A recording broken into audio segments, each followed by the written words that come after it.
اے ختم رسل مکی مدنی کونین میں تم سا کوئی نہیں، کوئی نہیں، اے ختم رسل۔ الحمدللہ رب العالمین والصلاة والسلام علی خاتم النبیین، اما بعد فاعوذ باللہ من الشیطان الرجیم، بسم اللہ الرحمن الرحیم۔ الصلاة والسلام علیک یا رسول اللہ، الصلاة والسلام علیک یا حبیب اللہ، الصلاة والسلام علیک یا نبی اللہ وعلی آلک واصحابک یا نور اللہ۔ مدنی چینل کے ناظرین، درود پاک کی فضیلت سنتے ہیں۔ اللہ پاک کے پیارے پیارے آخری نبی محمد عربی صلی اللہ تعالی علیہ وآلہ وسلم نے ارشاد فرمایا، جس نے مجھ پر ایک مرتبہ درود پاک بھیجا، اللہ پاک اس پر 10 رحمتیں نازل فرماتا ہے، اور جس نے 10 مرتبہ درود پاک بھیجا، اللہ پاک اس پر 100 رحمتیں نازل فرماتا ہے، اور جس نے 100 مرتبہ درود پاک بھیجا، اللہ پاک اس کی دونوں آنکھوں کے درمیان لکھ دیتا ہے، یہ بندہ نفاق اور جہنم کی آگ سے آزاد ہے، اور اس کا حشر اللہ پاک کل قیامت کے دن شہداء کے ساتھ فرمائے گا۔ اللہ کرے مدنی چینل کے ناظرین کہ ہم پیارے آقا صلی اللہ علیہ وآلہ وسلم پر کثرت سے درود پاک پڑھنے والے بن جائیں۔ صلو علی الحبیب صلی اللہ تعالی علی محمد صلی اللہ علیہ وآلہ وسلم۔ آج ہمارے پروگرام کے 2 ٹائٹل ہیں، ایک ہے مقام نبوت اور دوسرا ہے احکام قرآن۔ وجہ کیا ہے؟ احکام قرآن پروگرام کا آج آخری ایپیسوڈ ہے۔ آج جس صورت کی تفسیر بیان کی جائے گی، احکام بیان کیے جائیں گے، مزید انشاءاللہ بہت کچھ بیان کیا جائے گا، وہ ہے سورہ کوثر، اور ربیع الاول کی پیاری پیاری برکت والی یہ سعادتیں، یہ گھڑیاں ہیں۔ پروگرام ہمارا مقام نبوت ہے۔ انشاءاللہ انہی دونوں ٹائٹلز کے ساتھ ہم آگے بڑھیں گے۔ میں قرآن پاک کی ایک آیت سورہ اعراف سے مدنی چینل کے ناظرین آپ کے سامنے بیان کرتا ہوں، پھر انشاءاللہ ہم مفتی صاحب کی طرف بڑھیں گے۔ اللہ پاک قرآن پاک میں ارشاد فرماتا ہے، بسم اللہ الرحمن الرحیم، الذین یتبعون الرسول النبی الامی الذی یجدونہ مکتوبا عندہم فی التوراۃ والانجیل یأمرہم بالمعروف وینہاہم عن المنکر ویحل لہم الطیبات ویحرم علیہم الخبائث۔ یہاں نبی پاک صلی اللہ تعالی علیہ وآلہ وسلم کا ایک وصف بیان کیا گیا ہے۔ پیارے آقا صلی اللہ تعالی علیہ وآلہ وسلم ایسے شارع ہیں کہ چیزوں کو حلال بھی فرماتے ہیں، چیزوں کو حرام بھی فرماتے ہیں۔ نبی پاک صلی اللہ علیہ وآلہ وسلم کا مقام اور مرتبہ کیا ہے؟ مفتی صاحب کی طرف بڑھتے ہیں۔ پہلے تو مفتی صاحب آپ کا شکریہ ادا کرتے ہیں، اللہ پاک آپ کو جزائے خیر عطا فرمائے، برکتوں سے اللہ پاک مالا مال فرمائے۔ سورہ اعراف کی آیت مبارکہ تلاوت کی ہے۔ یہاں نبی پاک علیہ الصلوۃ والسلام کا ایک وصف جو نظر آ رہا ہے، نبی پاک علیہ الصلوۃ والسلام حلال بھی فرماتے ہیں، حرام بھی فرماتے ہیں۔ اچھا، یہ احکام قرآن ماشاءاللہ آپ پروگرام کر ہی رہے، اللہ تعالیٰ آپ کو اس کی جزا بھی عطا فرمائے۔ نبی پاک صلی اللہ تعالی علیہ وآلہ وسلم کا جو وصف ہے شارع، اسے تفصیل کے ساتھ کچھ بیان فرمائیے۔ بسم اللہ الرحمن الرحیم۔ اللہ رب العزت نے اپنے پیارے محبوب علیہ السلام پر بے پناہ فضل فرمایا، کرم فرمایا، لطف و عنایات کی بارش فرمائی، اور ان تمام لطف و کرم و احسان میں سب سے بڑا جو لطف ہے وہ ہے قرآن کا لطف۔ واہ! اور قرآن حضور کا سب سے بڑا معجزہ ہے۔ قرآن جہاں اللہ تعالیٰ کے وحدانیت کو بیان کرتا ہے، توحید کو بیان کرتا ہے، اللہ رب العزت کی صفات کو بیان کرتا ہے، قرآن پاک انبیاء علیہ السلام کے واقعات کو بیان کرتا ہے، ان کے تذکروں کو بیان کرتا ہے، ان کی قوموں کے احوال کو بیان کرتا ہے، ان کی جزا کو، ان کی سزا کو بیان کرتا ہے، آخرت کو بیان کرتا ہے، ضروریات دین کو بیان کرتا ہے۔ قرآن پاک کے موضوعات کثیر ہیں جی، لیکن اللہ تعالیٰ نے اپنے محبوب علیہ السلام کو کیوں مبعوث فرمایا؟ جی، مقصد بعثت کیا ہے؟ جی، مقصد بعثت ہے تعلیم و تربیت، لوگوں کو اللہ سے جوڑنا۔ قرآن پاک کی جتنی بھی چیزیں ہیں وہ اس مقصد کے یوں سمجھے کہ شاخیں ہیں۔ کہیں قوم کو جو ہے توحید سکھائی جا رہی ہے، کہیں رسالت کا بیان ہے، کہیں احوال آخرت کا بیان ہے، کہیں ڈر سنایا جا رہا ہے، کہیں جو جزا ہے اور جو جنت ہے اس کے تذکرے ہیں. یعنی تعلیم و تعلم. مقصد کیا ہے؟ جی تعلیم و تعلم. جی آخرت کا عقیدہ مضبوط کرنا. یعنی جتنی بھی مکی جو صورتیں ہیں اس کو جی. آپ دیکھیں گے کہ ان کے مضامین کے اندر جو عقیدہ آخرت ہے بڑا نمایاں ہوتا ہے، کیونکہ لوگ بے خوف تھے ہمارا کیا ہوگا، ہم پر کیا آ جائے گا، جی ہمیں کون روک سکتا ہے. تو عقیدہ آخرت بیان کر کے اور اس کا تکرار کر کے صورتوں میں اعادہ کر کے لوگوں کے اندر ڈر پیدا کیا گیا جی تاکہ وہ تعلیم و تربیت کی طرف آئیں، گردنیں جھکا دیں، جی اسلام میں داخل ہو جائیں اور ایک سچے مسلمان بن جائیں. اب جب اسلام میں داخل ہو جائیں گے اور جو اسلام چاہتا ہے اب وہ کیا ہے، اس کے دو حصے ہیں. جی. ایک ہے عقائد و نظریات. اسلام کو یہ مطلوب ہے. یعنی جب بھی کوئی اسلام میں داخل ہوتا ہے جی تو اس کا اجمالی ایمان ہوتا ہے، یعنی وہ کلمہ شریف پڑھتا ہے، اللہ تعالیٰ کی وحدانیت کا اقرار کرتا ہے زبان سے، دل سے، رسالت کی گواہی دیتا ہے زبان و دل سے، اور ایک اجمالی طور پر ایمان لے کر آتا ہے. اب تفصیلی ایمان سیکھنے کا متقاضی ہے. ایمان جو ہے وہ سیکھنے سے آتا ہے. جی یعنی ضروریات دین کیا ہیں، آخرت کے متعلق کیا عقائد ہیں، صفات باری تعالیٰ کے متعلق کیا عقائد ہیں، نبوت کے متعلق ضروری کیا عقائد ہیں. یہ یعنی ایک حصہ ہے عقائد و نظریات، اور دوسرا حصہ ہے کہ اللہ نے جس شریعت کو نازل فرمایا اس پر عمل کرنا. شریعت پر عمل کرنا. جیسے رمضان آتا ہے جی تو ہم سب کی دنیا تبدیل ہو جاتی ہے، معمولات تبدیل ہو جاتے ہیں، اوقات تبدیل ہو جاتے ہیں، فضا تبدیل ہو جاتی ہے، باغ و بہار آ جاتی ہے. تو یہ رمضان کیا ہے؟ شریعت کی تعلیمات کا ایک تحفہ ہے. 5 وقت کی نمازیں کیا ہیں؟ شریعت کی تعلیمات کا تحفہ ہیں. زکوٰۃ ہو، حج ہو، پھر نکاح و طلاق کے مسائل ہیں، آئلی زندگی ہے، پھر معاشرت میں ہم کیا کرتے ہیں؟ ایک دوسرے سے لین دین کرتے ہیں. جی وہ گفٹ کا لین دین ہو، قرض کا لین دین ہو، عاریت کا لین دین ہو، وقف کرنا ہو، وصیت کرنا ہو، وراثت کے مسائل ہوں، خرید و فروخت اپنی بکھرے ہوئے مسائل کے ساتھ ہوں. یہ تمام جو ہیں وہ لین دین ہیں. لین دین کے اندر حقوق ہے، حقوق کے اندر جو ہے حقوق کا پورا کرنا ہے. تو لین دین کے سارے مسائل حقوق پر مبنی ہیں. تو شریعت نے جو نظام دیا ہے وہ نظام 4-5 حصوں میں منقسم ہے. اس میں عبادات ہیں، جی اس میں معاشرت ہے، اس میں نکاح و طلاق ہے، اس میں ما بعد الموت کے مسائل ہیں، اس میں جزا اور سزا کا تصور ہے، جزا اور سزا کی تفصیل ہے. تو نبی مکرم صلی اللہ علیہ وسلم جو شارع ہیں، شین الف ر عین، شارع یعنی شریعت کو بیان کرنے والے، اور یہ آپ کا ممتاز وصف ہے. اس وصف کو قرآن پاک نے متعدد جگہوں پہ بیان کیا.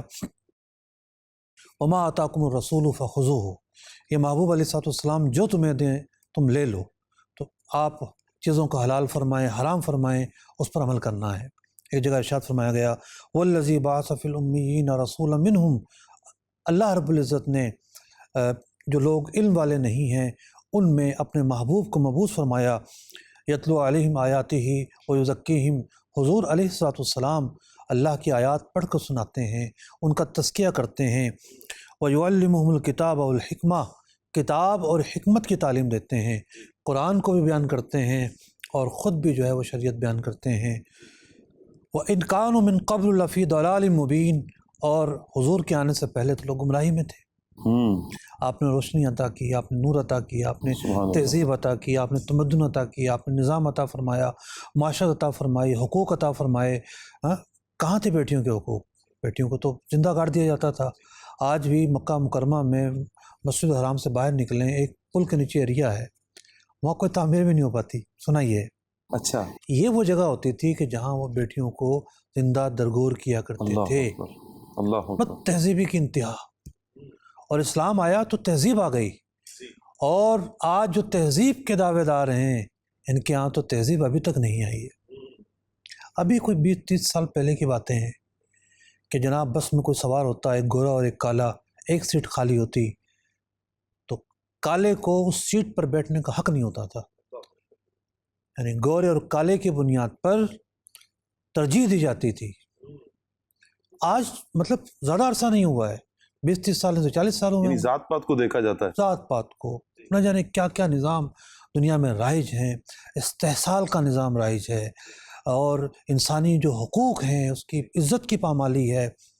آپ دیکھیے عورت کو جو شریعت نے تقدس دیا ہے، تحفظ دیا ہے، احترام دیا ہے، کسی مذہب میں ایسا نہیں ہے. نبی مکرم صلی اللہ علیہ وسلم کی جو تعلیمات ہیں یہ اللہ رب العزت کا خصوصی تحفہ ہیں. تو قرآن کے 2 نمایاں موضوعات، عقائد و نظریات الگ اور شریعت کا نظام الگ. یہ بھی شریعت کا نظام ہے عقائد و نظریات، لیکن عملی نظام وہ ہے تھاٹ کے اعتبار سے، نظریے کے اعتبار سے، اور ایک ہے عمل کے اعتبار سے. تو قرآن پاک نے کوئی 500 کے قریب آیات جو ہیں اس موضوع پر بیان فرمائی. 6000 کے قریب آیات، 500 آیتیں وہ ہیں جو شریعت کا جو عملی نظام ہے اس کو بیان کرتی ہیں، یعنی احکامات کو بیان کرتی ہیں. تو ہم اپنے پروگرام احکام قرآن کے اندر ان 500 آیات کو لے کر چلے، اور ایک پروگرام کے اندر ایک آیت دو آیت جو اس مقام پر ہوتی تھی اس کی تفسیر بیان ہوتی رہی. اور آج ہمارے پیش نظر سورہ کوثر ہے، اور یہ آخری صورت ہے اس پروگرام کے تعلق سے جو ہم بیان کریں گے. آپ نے بڑا خوبصورت سوال کیا کہ نبی مکرم صلی اللہ علیہ وسلم کی بحیثیت شارع کیا خصوصیت ہے. دیکھیں، جب کسی کو سمجھنا ہو نا تو تقابل سے سمجھا جاتا ہے. الاشیاء تعرف باضدادها، چیزیں اپنی ضدوں سے جانی جاتی ہیں. نبی مکرم صلی اللہ علیہ وسلم کی چاہت، وہ چاہت کہ حضور نگاہ فرما رہے ہیں بار بار، اے محبوب آپ کا آسمان میں بار بار نگاہ کرنا، اللہ پاک اسے دیکھ رہا ہے، آپ مسجد حرام کی طرف رخ کر لیجئے. خدا کی رضا چاہتے ہیں 2 عالم، خدا چاہتا ہے رضائے محمد. سبحان اللہ. کہ حضور جو چاہیں وہ ہو جاتا ہے. تو جسے اتنے اختیارات ملے ہوں اللہ کی طرف سے، سبحان اللہ، تو ہم یہ دیکھتے ہیں کہ جسے اختیار ملا کرتا ہے وہ تکبر کا شکار ہو جاتا ہے. ہمارے یہاں نارملی دنیا میں ایسا ہی ہے، وہ انانیت کا شکار ہو جاتا ہے. جس کے پاس اختیار آتے ہیں وہ پتہ نہیں کیا سمجھنا شروع کر دیتا ہے. وہ ذرا سی بات پر اپنی گستاخی تصور کرتا ہے، وہ اپنے لیے پتہ نہیں کیا کچھ نقشہ کھینچ لیتا ہے. خود ہی اپنے ذہن میں ہی اس نے اپنی ایک عزت اور مقام بنا کے رکھا ہوتا ہے. کہاں اس کے پاس اختیارات ہوتے ہیں. ٹھیک ہے، لیکن حضور علیہ الصلوۃ والسلام وہ ہیں کہ جب طائف کے اندر آپ لہو لہان ہوتے ہیں اور جبریل امین آتے ہیں کہ ان دونوں پہاڑوں کو ایک کر دوں میں، اللہ اکبر. میں اس مقام پر حاضر ہوا اور چھت پہ چڑھا اوپر، تھوڑا سا فضا کو دیکھا، جائزہ لیا، تو پتہ چلا اس جگہ پر دائیں بائیں 2 پہاڑ ہیں، بیچ میں وادی ہے پوری، 2 طرح کے پہاڑ نظر آتے ہیں. لیکن رحمت 2 عالم صلی اللہ علیہ وسلم نے ان کے متعلق برا چاہنے کا سوچا تک نہیں. واہ کیا بات. آپ ہر اعتبار سے رحمت للعالمین. حالانکہ یہ سب کیسی کمال کی بات ہے کہ ایک طرف لہو لہان کر دیا اور ابھی اختیار ہے. اب جو آپ ارشاد فرما رہے ہیں نا کہ اختیار، ابھی جبریل امین آ کر کہہ رہے ہیں یا رسول اللہ بس آپ فرما دیں، آپ فرما دیں تو یہ دونوں پہاڑ مل جائیں گے، ختم ہو جائیں گے. شریعت کے معاملات میں بھی اختیار ہے، جی ٹھیک ہے، لیکن رحمت 2 عالم صلی اللہ علیہ وسلم کا مقام دیکھیے کہ حضور فرماتے ہیں کہ جبریل امین نے مجھے پڑوسی کے بارے میں اس کی اہمیت بیان کرنا شروع کی، اس کے حقوق بیان کرنا شروع کیے. مجھے یہ خدشہ لاحق ہوا کہ کہیں وراثت میں ان کا حق مقرر نہ کر دیا جائے. اگر ایسا حکم آ جاتا تو لوگوں پر شاق گزرتا، دشوار گزرتا. یعنی آپ صلی اللہ علیہ وسلم نے مسواک کے متعلق کیا فرمایا، مطلب اتنی محبت، اتنا لگاؤ، لیکن حکم نہیں فرمایا اس کا، یعنی وجوبی حکم نہیں فرمایا. حج کے بارے میں جو سوال کیا گیا کہ بار بار یا رسول اللہ ہر سال حج کے لیے آنا ہے، حضور خاموش ہیں. اب فرمایا کہ دوسری مرتبہ پوچھا، ٹھیک ہے، تیسری مرتبہ فرمایا اگر میں ہاں کہہ دیتا ہر سال فرض ہو جاتا. رحمت 2 عالم صلی اللہ علیہ وسلم شارع ہیں، لیکن کیا ہے، امت کا یہاں بھی درد ہے. اللہ اللہ اللہ. تراویح کی مواظبت نہیں فرمائی، پابندی نہیں فرمائی کہ کہیں یہ فرض نہ ہو جائے. جی. تو با اعتبار شارع آپ لوگوں کو منع کرتے رہے سوال مت کرو. یعنی جس طریقے سے قرآن پاک نے قوم موسیٰ کا واقعہ بیان کیا کہ انہیں گائیں ذبح کرنے کا حکم دیا گیا، وہ پوچھتے رہے کون سی گائیں، کالی، پیلی، نیلی، ٹھیک ہے، پوری تفصیل مختلف اوصاف کر کے اس کو اسپیسیفک ایریا میں لاتے رہے، یہاں تک کہ ایسی گائیں ہو گئی جس کا ذبح کرنا دشوار. پہلے عمومی حکم تھا، کوئی بھی ذبح کر دیتے.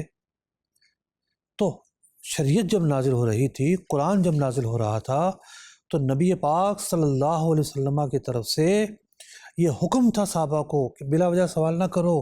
یہ نہ ہو کہ اللہ کی بارگاہ سے ایسا حکم نازل ہو جائے کہ جو سختی پر مشتمل ہو، دشوار تمہیں لگے. تو رحمت دو عالم صلی اللہ علیہ وسلم کی رحمت کا اندازہ دیکھیے کہ سارے اختیارات کے باوجود رحم، احسان اور امت پر شفقت، اس کو آپ فوقیت دے رہے ہیں. اللہ تعالیٰ ارشاد فرماتا ہے بالمؤمنین رؤوف الرحیم. سبحان اللہ. یہ محبوب علیہ الصلوۃ والسلام تو حریص ہیں، جی. یعنی امت کا درد رکھنے والے ہیں، ان پر آسانیاں ہوں یہ چاہنے والے ہیں، مشکل نہ ہو یہ چاہنے والے ہیں، اور رحیم ہیں. سبحان اللہ. اچھا، یہ تو ایک وصف تھا. ایک اور وصف، اچھا، سبحان اور اللہ. کمال کا وصف. واہ.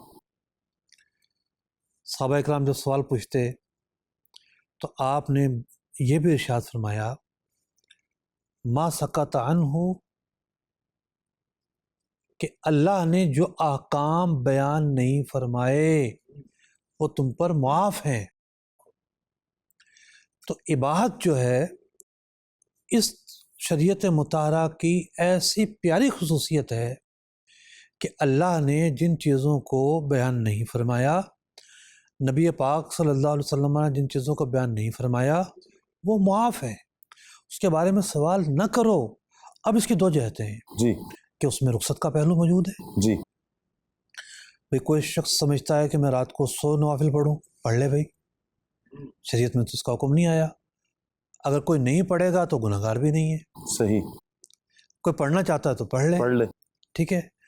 تو رخصت ہے ہزارہ مسائل کے اندر اور کروڑوں مسائل کے اندر، اور جو بیان نہیں ہوا وہ تن گنت ہے نا.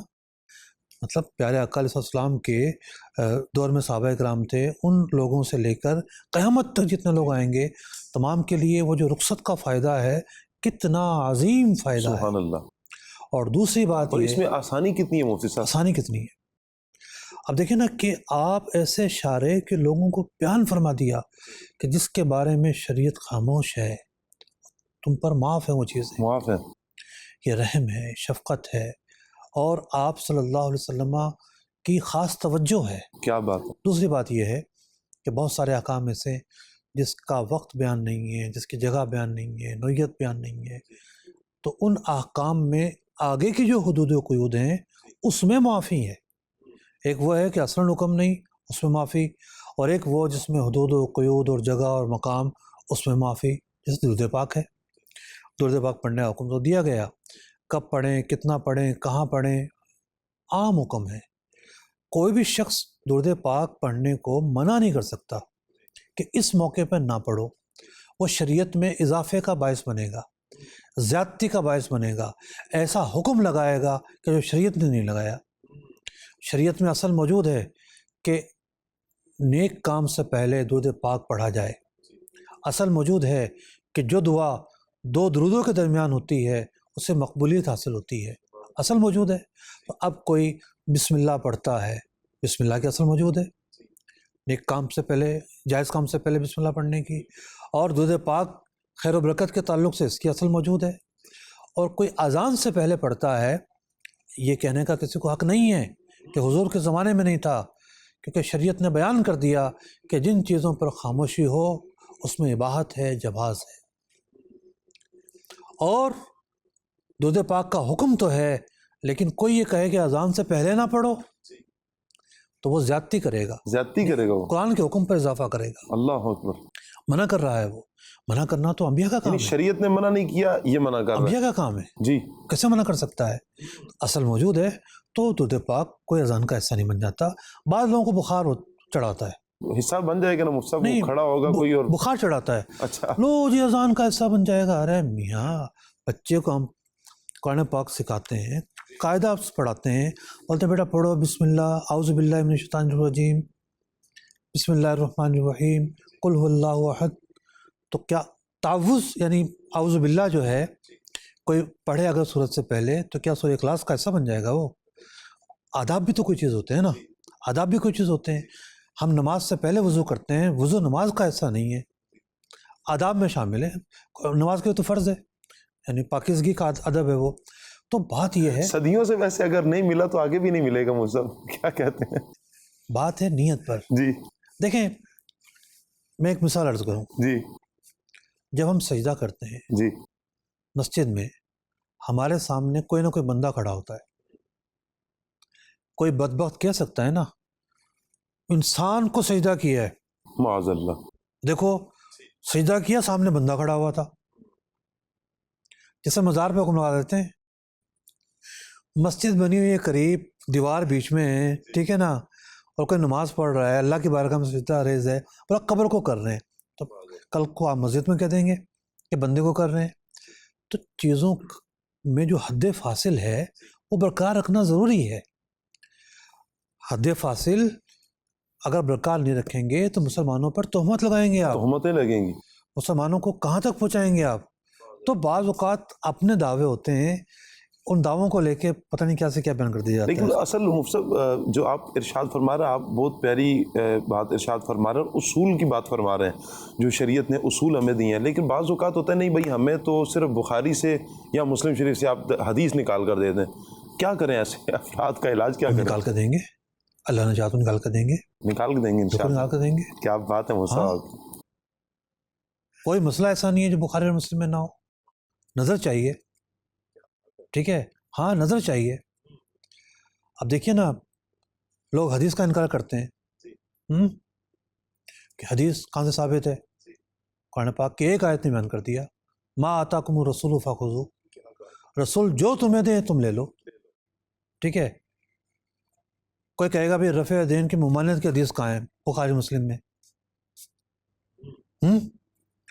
حضرت ابن مسعود راوی ہیں بخاری مسلم کے، امام بخاری اعتماد کرتے ہیں جی ان کی اسناد یعنی ان کے اساتذہ پر، ٹھیک ہے. تو حضرت ابن مسعود کے اساتذہ سے روایتیں موجود ہیں ان کتابوں میں. کیا بات ہے.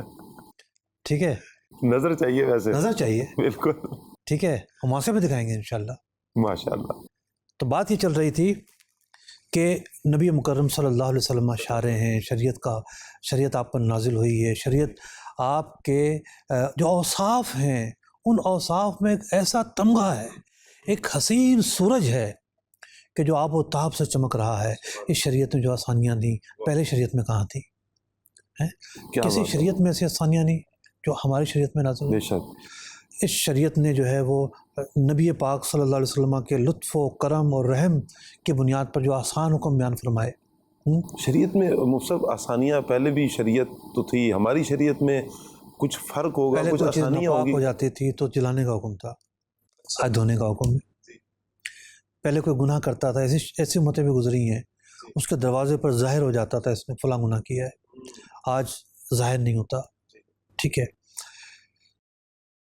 آپ یہ دیکھیے اور نہ جانے کتنے ایسے احکام ہیں کہ جو ہم پر آسان رکھے گئے ہیں. تیمم لے لیا جائے، قصر کی نماز لے لی جائے، قصر کی نماز ہے، اور طرح طرح کی رخصتیں ہیں، طرح طرح کی رخصتیں. ہمارے لیے تو جہاں نماز کا وقت ہو تو ہم وہاں پر ادا کر سکتے ہیں. پہلے قوموں کے لیے تو جگہ بھی مخصوص جگہ تھی، وہیں نماز پڑھنی ہے، وہیں پڑھنی ہے. پوری روح زمین مسجد بنا دی گئی.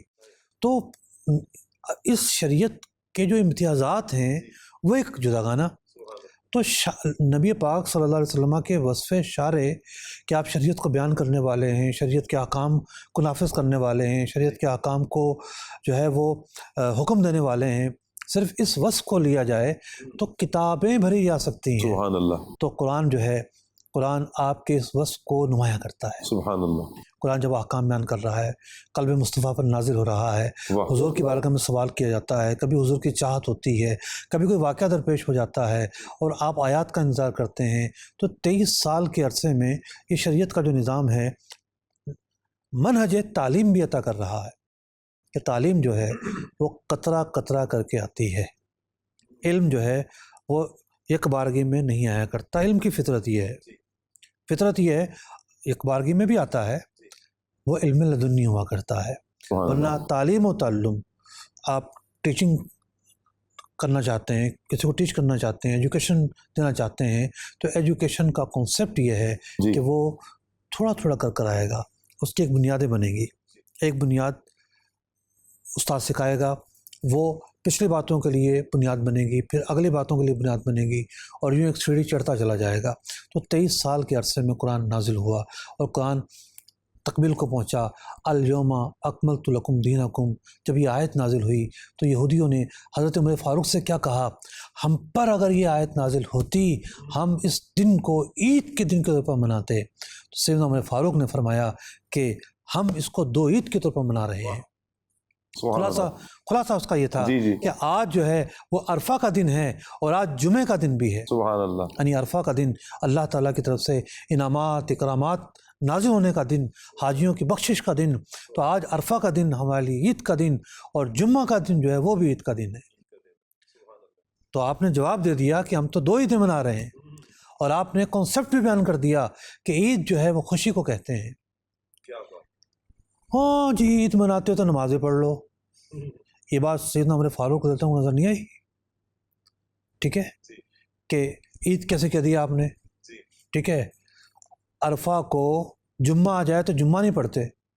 کیا پیارا کنسیپٹ دے دیا حضرت عمر رضی اللہ تعالیٰ عنہ نے. 2 عیدیں ایک ساتھ جمع ہو گئی ہیں. ایک ساتھ جمع ہو گئی. مصعب پھر یہ تو ربیع الاول ہے، تو یہ تو عیدوں کی بھی عید ہے. اچھا، جمعے کا دن کیوں عید کا دن ہے؟ جی کہ اس میں ایک نیکی 70 نیکیوں کے برابر ہوتی سبحان ہے. اللہ. وہ دنوں کا سردار ہے، اسے ایک نمایاں خصوصیت حاصل ہے.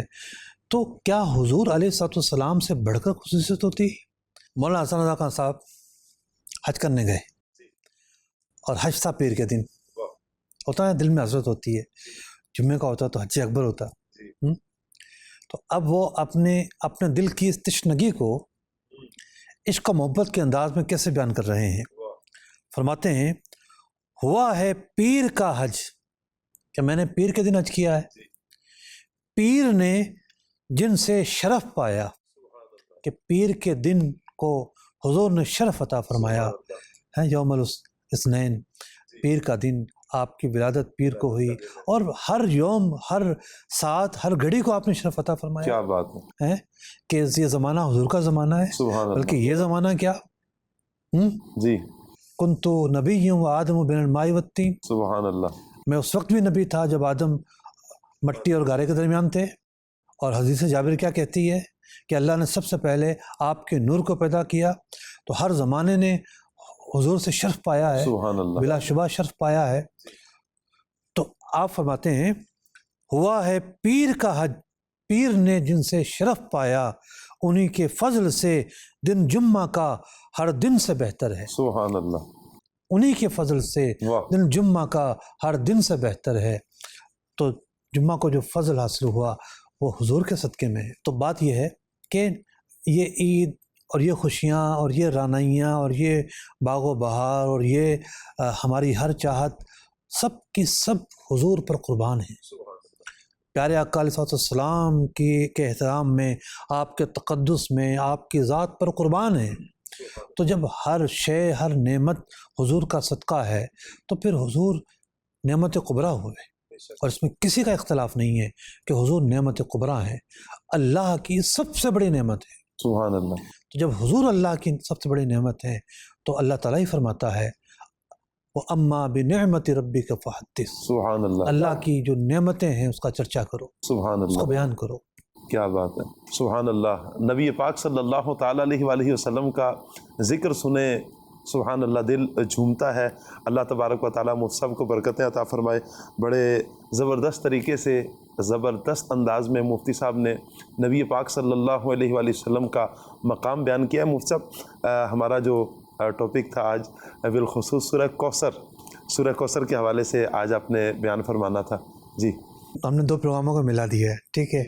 تو ہمارے پروگرام کا ایک فارمیٹ ہی ہوتا ہے کہ ہم پہلے سورت کی طرف چلتے ہیں. تو پہلے تو ناظرین کو میں یہ کہوں گا کیا یہ سورہ کوثر کی تلاوت اور ترجمہ سنتے ہیں. اِنَّا أَعْطَيْنَاكَ الْكَوْثَرَ فصل لربك وانحر ان شانئك هو الابتر۔ مفتی صاحب، انا اعطیناک الکوثر، کوثر کا معنی کیا ہے؟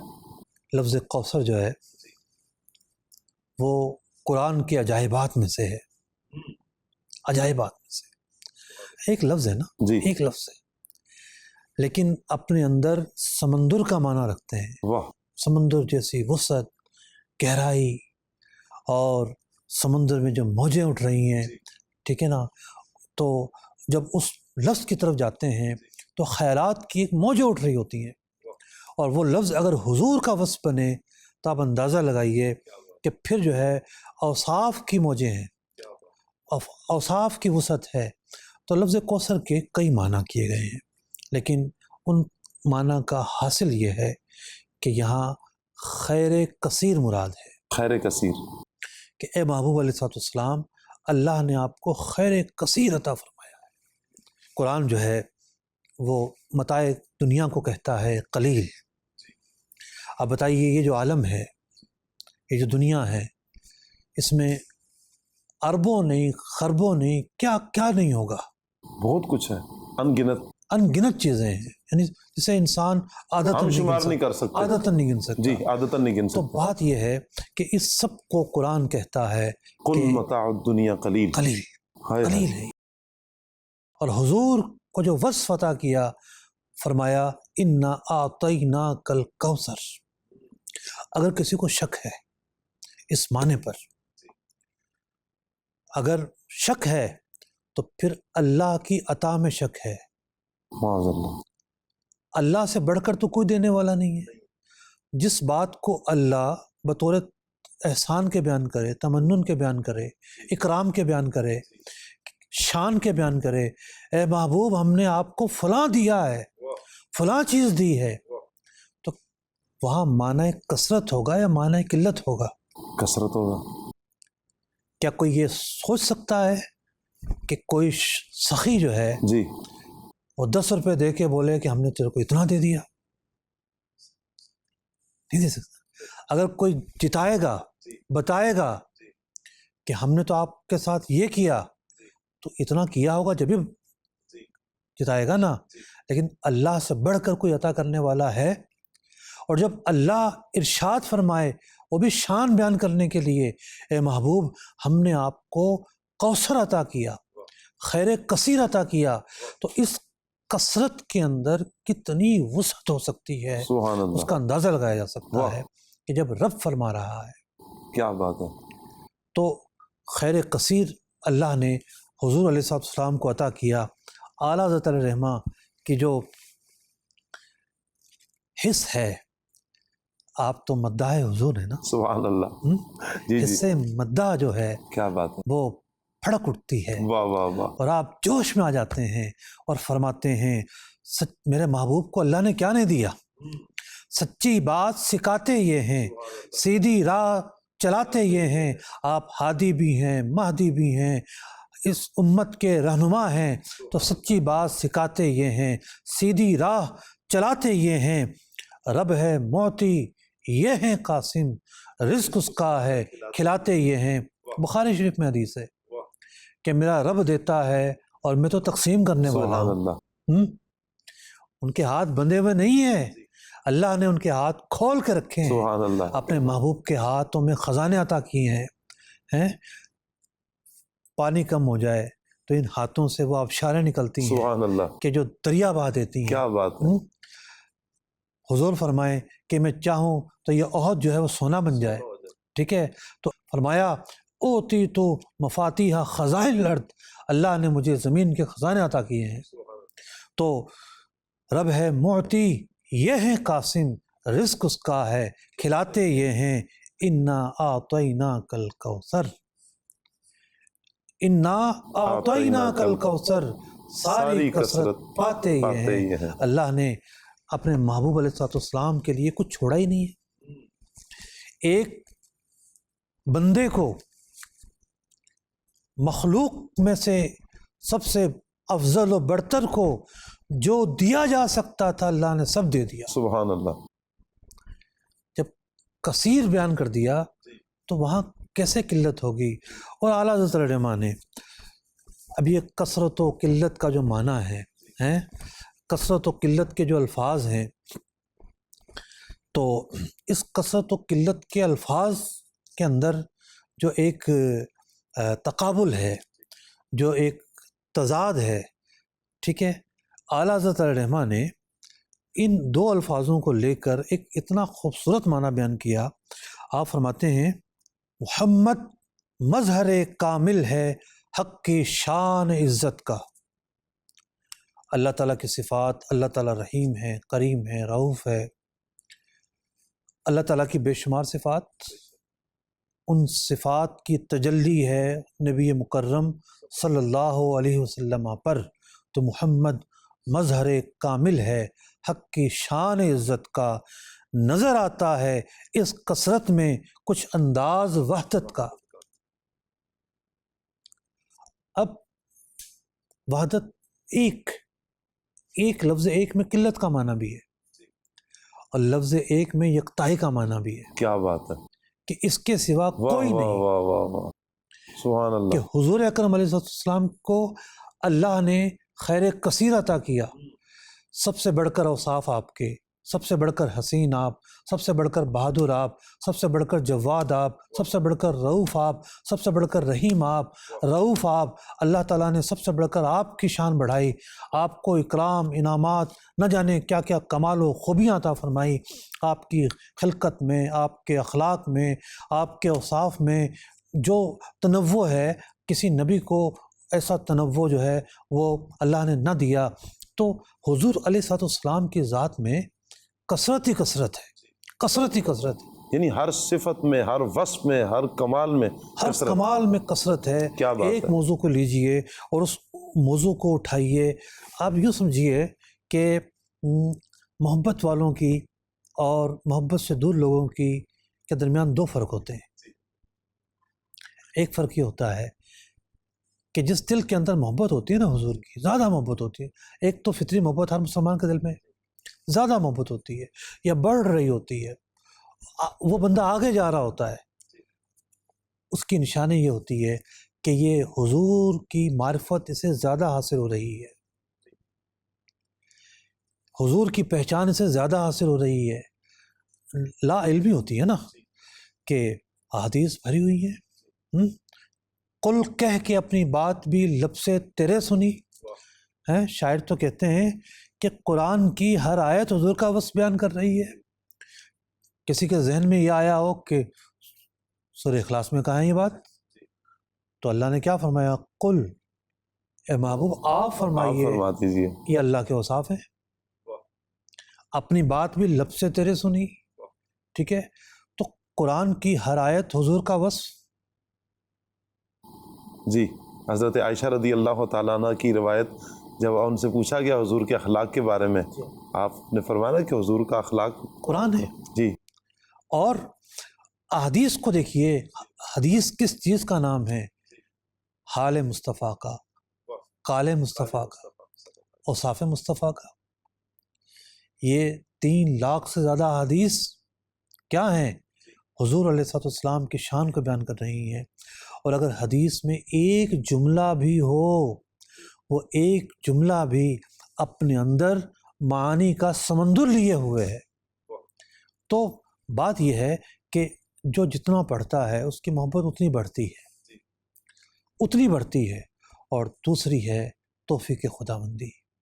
ایک وہ ہے جو محروم ہے، متوجہ ہی نہیں ہو رہا، متوجہ ہی نہیں ہو رہا. اور ایک وہ ہے کہ جسے اللہ کی طرف سے فضل حاصل ہوا اور وہ حضور کے عشق کی طرف متوجہ ہوا، آپ کی معرفت کی طرف متوجہ سبحان ہوا. اللہ. اعلیٰ حضرت کا اوڑھنا بچھونا، قبلہ، کعبہ کیا ہے، حضور کی محبت ہے. ایسے ہی ہے. آپ کے اشعار دیکھیے، آپ کا نثر دیکھیے، آپ کے فتاویٰ دیکھیے، آپ کی زندگانی دیکھیے ہیں. مطلب کہ کچھ سوچ سکتا ہے کہ بریلی کا تاجدار ڈولی پر جا رہا ہے اور وہ خوشبو مصطفیٰ محسوس کر لیتا ہے. جو ڈولی اٹھائے ہوئے ہیں ان میں سے کوئی ایک سید ہے اور کوئی یہ سوچ سکتا ہے کہ اس خوشبو کو محسوس کرنے کے بعد اگلا منظر کیا ہوگا کہ اب اعلیٰ حضرت کہیں گے ڈولی میرے کندھے پر ہوگی اور سید اس ڈولی میں بیٹھا ہوگا. اللہ اکبر. یہ تعظیم مصطفیٰ ہے. تو بات یہ ہے کہ حضور کی جتنے بھی اوصاف ہیں ان میں کثرت ہے، لیکن ہر وصف کے اندر وحدت ہے، کہ ایسا وصف جو کسی کو دیا ہی نہیں گیا. یہاں یکتائی ہے، یکتائی ہے حضور صلی اللہ علیہ وسلم کی. تو یہ جو وحدت ہے اس کی اپنی شان ہے. واہ. اور اعلیٰ حضرت مزید فرماتے ہیں یہی ہے اصل عالم، مادہ ایجاد خلقت کا، کہ حضور نے فرمایا کہ اللہ تعالیٰ فرماتا ہے لولا کا لما خلقت الافلاق، آپ نہ ہوتے تو میں افلاق کو ہی نہ بناتا. اس حدیث کا ماخذ موجود ہے. بعض لوگ بول دیتے ہیں کہ نہیں موضوع نہیں، ماخذ موجود ہے اس کا. اچھا، تو اس معنی کو بیان فرما رہے ہیں. یہاں وحدت میں برپا ہے عجب ہنگامہ کثرت کا. یہاں وحدت میں برپا ہے عجب ہنگامہ کثرت کا. کوئی اور نبی نہیں ہے جو خاتم النبیین ہو. یہ وصف آپ ہی کو حاصل ہے، لیکن خاتم النبیین کی جو شان ہے، اس شان کی جو خوبیاں ہیں اور جو امتیازات ہیں، اللہ اکبر، ایک سے بڑھ کر ایک. نبی مکرم صلی اللہ علیہ وسلم نے موقع پر فرمایا انی اشہد، میں گواہی دیتا ہوں، عدد تراب دنیا انا مسیلمۃ کذاب، کہ جتنی بھی زمین ہے، ریت ہے، اس کے ذرات ہیں، میں ریت کے ذرات کے برابر گواہی دیتا ہوں کہ مسیلمہ کذاب ہے. اعلیٰ حضرت کا محبت دیکھیے. میں مفہوم عرض کرتا ہوں اعلیٰ حضرت کی عبارت کی. آپ عرض کرتے ہیں انا اشہد معاک یا رسول اللہ، یا رسول اللہ میں بھی آپ کے ساتھ گواہی دیتا ہوں. میرے حضور نے جس بات کی خبر دی وہ سچی ہے.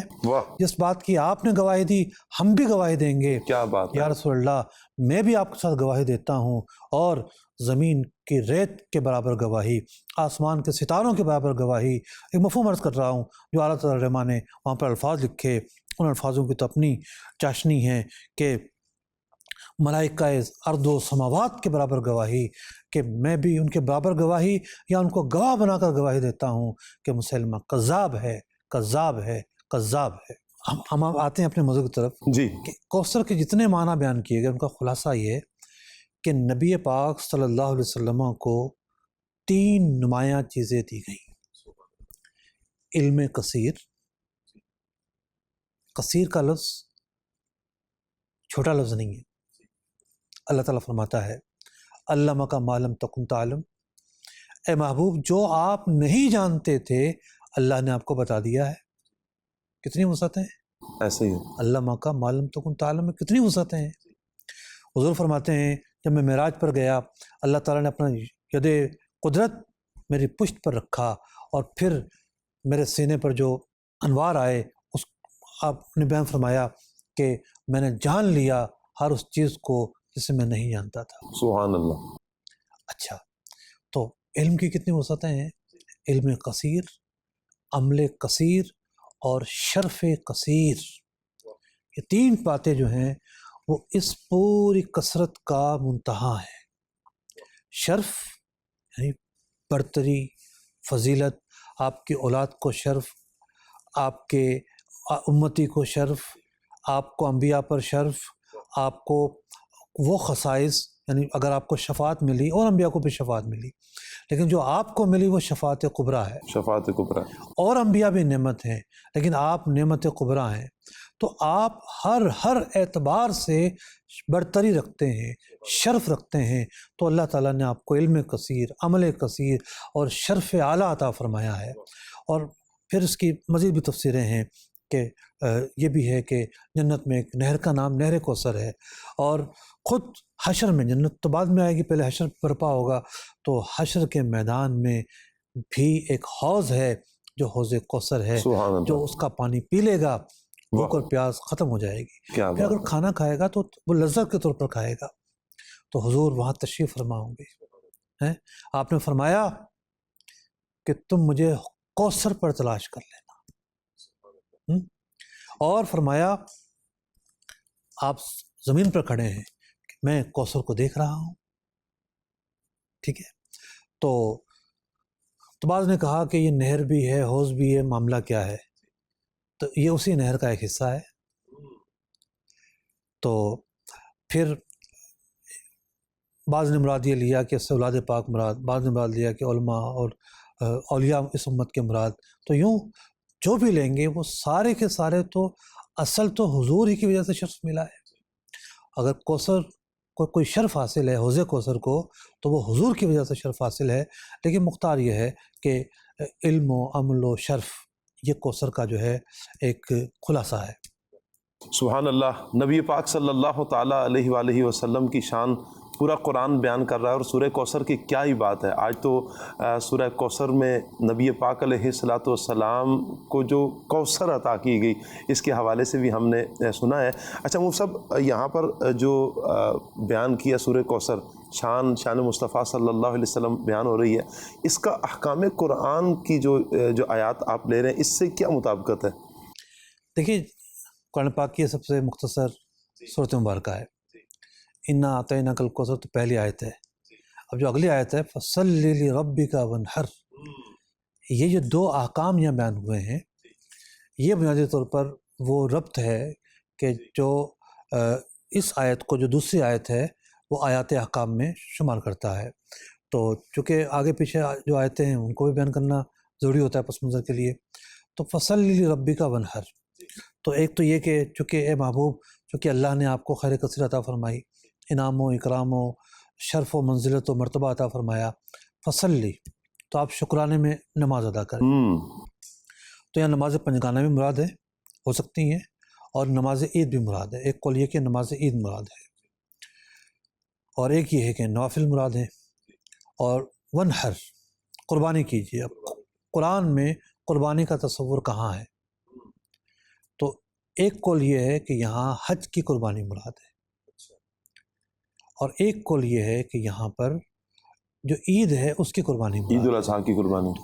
اب اس کی جو تعین ہے وہ پھر احادیث کے کو سامنے رکھ کے ہم اس کے تعین بیان کریں گے۔ جی، تو بنیادی طور پر یہ جو آیت ہے وہ نماز کے تعلق سے بھی اصل ہے، نماز عید کے تعلق سے بھی اصل ہے، اور جو قربانی ہے اس کے تعلق سے بھی اصل ہے کہ قربانی بنیادی طور پر عبادت ہے۔ یعنی عبادت کہتے ہیں معبود کی بارگاہ میں تعظیم بجا لانے کو۔ تو کفار جو ہیں وہ جانور لے جا کر ان کے سامنے قربان کر کے، ان کے نام پہ قربان کر کے ان کے تعظیم بجا لاتے تھے، جو کہ معبودان باطلہ تھے۔ تو اسلام نے جو ہے یہ تصور دیا کہ جانور اللہ کے نام پر ذبح ہوگا۔ وما اہل بہ لغیر اللہ، حرام جانوروں میں سے ایک وہ جانور ہے جو اللہ کے علاوہ کسی اور کے نام پر ذبح کیا جائے، تو ذبح ہوتا ہے اللہ کے نام پر، یہ عبادت ادا ہو گئی۔ اب اس سے جو ثواب حاصل ہوا، اب اس ثواب کو کوئی حضور کی بارگاہ میں پیش کرے، حضور غوث پاک کی بارگاہ میں پیش کرے، صاحب مزار کی بارگاہ میں پیش کرے، یہ جو تصور ہے یہ اگنور نہیں کیا جا سکتا۔ اصل جو نیاز فاتحہ ہوتی ہے وہ یہ ہوتی ہے۔ اچھا، بعض لوگ یہ آیت لے کر آ جاتے ہیں، جی اللہ نے فرمایا غیر اللہ کے نام پہ حرام ہے۔ یہ مفتی جی جو ایک منٹ، جی غیر اللہ کے نام پہ حرام ہے، جناب مسجد کا کیا نام رکھا ہوا آپ نے؟ فلاں مسجد، فلاں کی مسجد۔ اللہ نے کیا ارشاد فرمایا؟ کیا وہاں نے دیکھا کیا ارشاد فرمایا؟ وَأَنَّ الْمَسَاجِدَ لِلَّهِ فَلَا تَدْعُوا مَعَ اللَّهِ أَحَدًا، کہ مساجد تو اللہ کا گھر ہیں، جی اللہ کی ہیں، جی کسی اور کو نہ پکارو۔ یہاں اپنے نام فلاں کا فلاں کا فلاں کا فلاں کا رکھا ہوا ہے، یہی اعتراض وہاں بھی آ جائے گا۔ تو آپ کہیں گے نہیں نہیں، مسجد تو اللہ کے لیے ہے، عبادت تو اللہ کے لیے ہے، تو پہچان کے لیے رکھی ہے۔ وہاں اصل تو اللہ کے لیے عبادت ہے۔ جب جانور ذبح کیا جاتا ہے اللہ کی تعظیم بجا لائی جاتی ہے۔ ثواب جو ہمیں حاصل ہوتا ہے، جیسا کہ پیارے آقا علیہ السلام نے جو ہے وہ 2 جانور ذبح فرمائے قربانی کے موقع پر، فرمایا ایک میری طرف سے، ایک میری امت کی طرف سے۔